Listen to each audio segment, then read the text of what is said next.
house company, you're definitely going to need some mats. You're going to need some ASTM rated mats, the American Society for Testing Materials. So if you want to start a bounce house company, you definitely have to follow ASTM F2374 standards.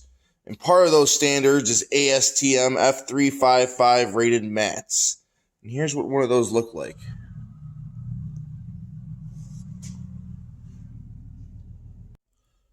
You can find more information about ASTM at ASTM.org.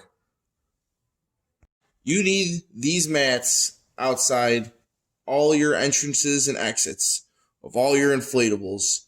These mats are perfect for gym floors and hard surfaces, but even if you're on grass, you should still be using them. And you need this if you want to get into the party rental business. You got to put them in front of the inflatables. You got to make sure the kids are safe when they're getting in and out. When you're buying these mats, I like to just buy the big ones like this and cut them in half when you need to cut them in half.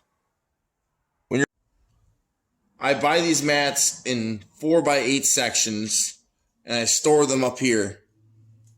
The 4x4 sections and 4x8 sections. I buy them in 4x8 because it's cheaper and cut them in half sometimes and use them for 4x4. So I have both. I bought this mat from Leisure Activities out of Florida. I bought a whole pallet of them. It's always cheaper to buy it by the pallet. Remember, these are a must for the bounce house industry. So check out these videos if you want to learn more.